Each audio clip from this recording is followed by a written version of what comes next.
First, we need to define a few key terms which I'm going to use in this video and in the next video as well.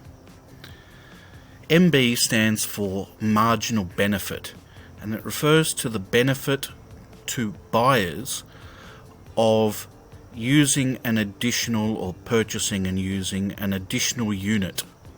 Marginal here meaning additional. MSB stands for Marginal Social Benefit. So this is the benefit to the society as a whole of an additional unit used by buyers.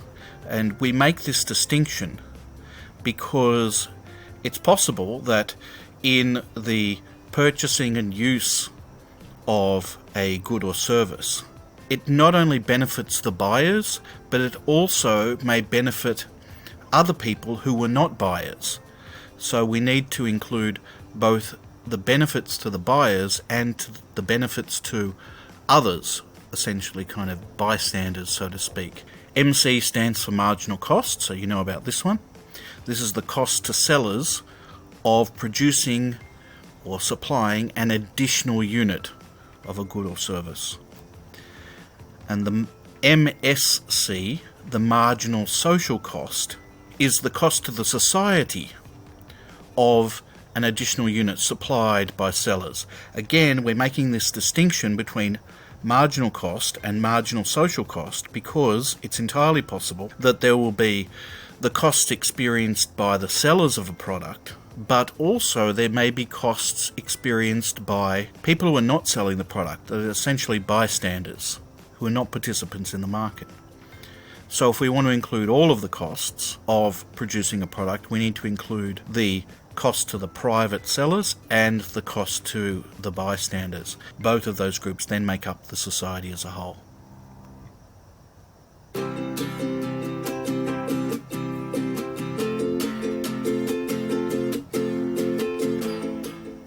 Okay, so one way to think about allocative inefficiency is to first talk about allocative efficiency. What do we mean by that exactly? Allocative efficiency simply means that the marginal social benefit of the last unit purchased and used is equal to the marginal social cost of the last unit produced and sold. So all we need to do is find the point where that's true, the price-quantity combination where that's true. And we can see that there in the diagram. The marginal cost and the marginal social cost are, in this case, the same. That is, all of the cost to the society of producing the product are borne by the private suppliers themselves. There are no bystanders who are affected. And similarly, the marginal social benefit equals the marginal private benefit. Here we're just calling it the marginal benefit, because we're assuming in this case that the benefits that are generated by the buyers are the only benefits experienced in the society. There are no bystanders who derive some kind of benefit or are affected by the consumption of the product. Alright, so we're looking for that quantity where the marginal social benefit equals the marginal social cost. And obviously it's there. So that's easy. Now, market failure occurs where this doesn't happen, where this scenario doesn't naturally arise in a free market. For example, if for some reason or other the quantity produced and sold is restricted to 5,000 pizzas per day rather than 10, then we can see that the marginal social benefit of the 5th or the 5,000th pizza is $15, but the marginal social cost of the 5,000th pizza is only $6. So we can see that we have not reached a point where the marginal social benefit of the last unit consumed equals the marginal social cost of that last unit produced.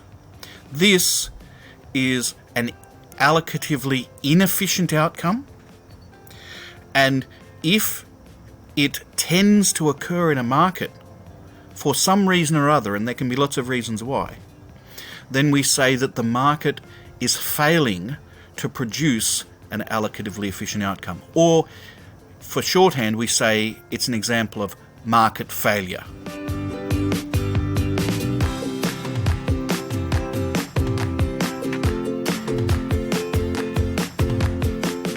Okay, monopoly is a good example of a case where you can have a market failure occurring because of the structure of the market. That is, because it's not a competitive market environment, a firm has market power. It's able to control the price of the product it produces by altering its output to maximize its profit, which won't necessarily be an efficient outcome.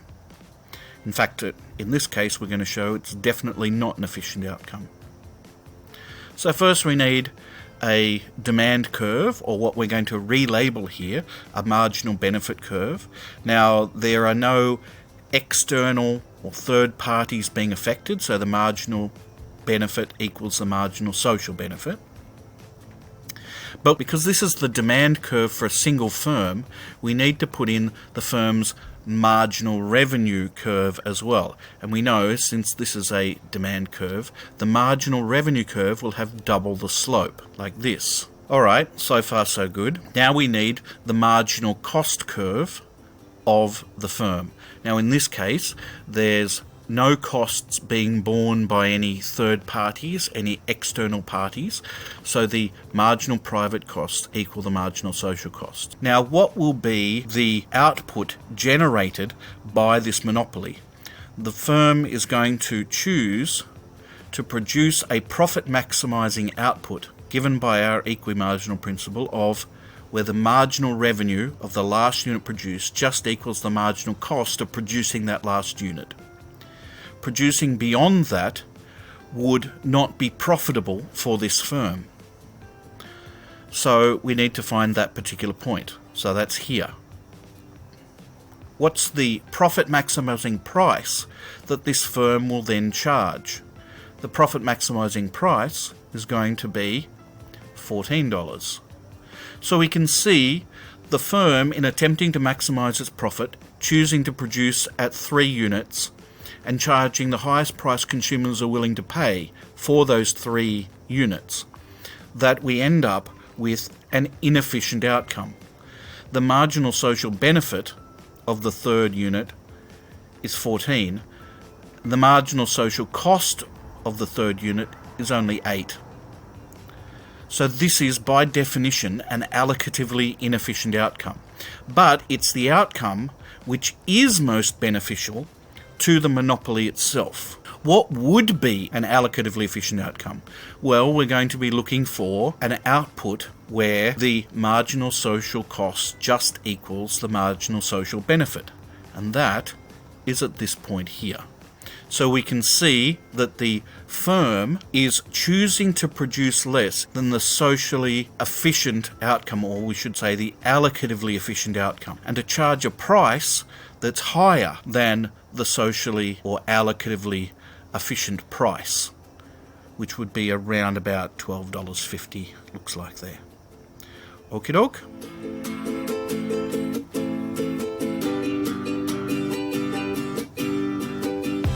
So assuming the government actually wants to produce an allocatively efficient outcome, it wants to generate an allocatively efficient outcome, it could choose various methods of, in a sense, forcing the monopoly to generate that outcome.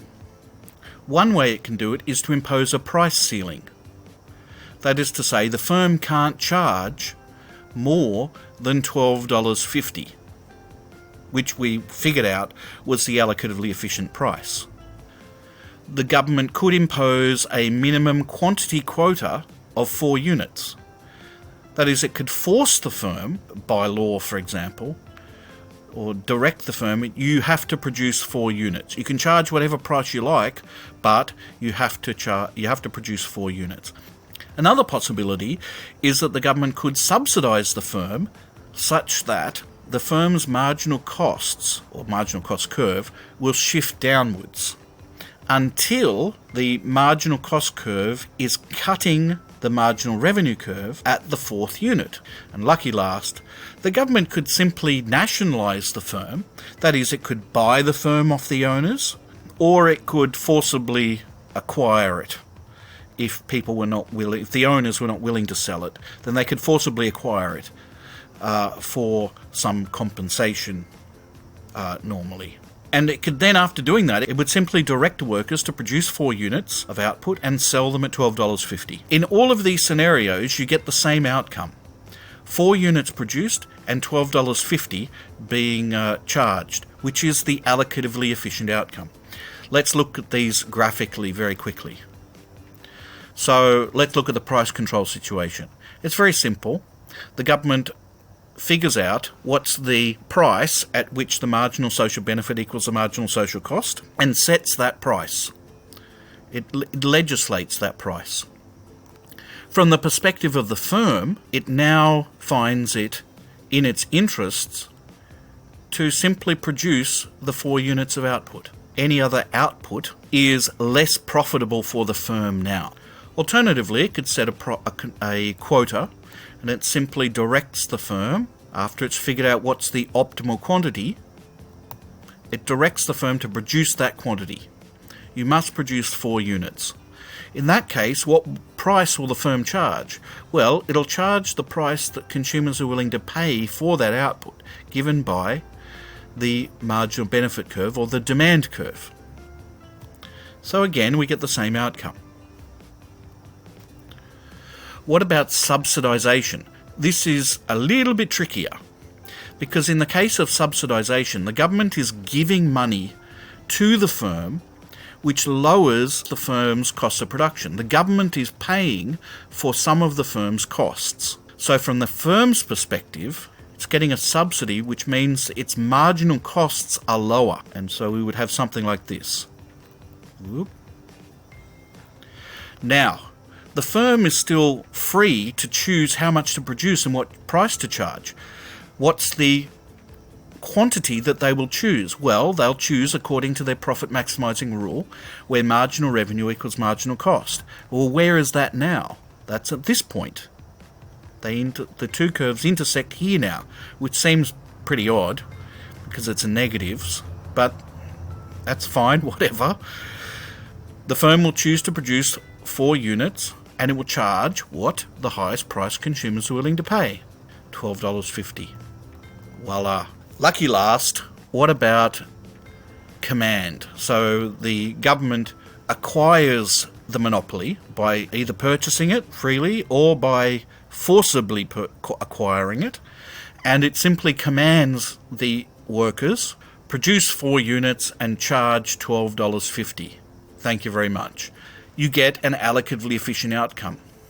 It's important to note, within the restricted context of this particular model and this way of thinking about things, that all of these options are fine in the sense that they all achieve the same outcome. They all achieve the same final goal of allocative efficiency. Where it becomes a kind of an interesting policy debate is on 2 grounds. One, is it practically possible to achieve this allocatively efficient outcome with each of these policies? Or do some of these policy approaches systematically fail to achieve that goal of allocative efficiency for some practical reason? Another contention or area of debate is about what possible side effects could there be of these policies. So for example, if we take the subsidization case, presumably the subsidies are going to have to be generated by imposing a tax on consumers in some other market, or on producers in some other market. You might say, well, if you are taxing a different market, you're going to be distorting that other market and creating a market failure there in order to fix a market failure over here in the monopoly.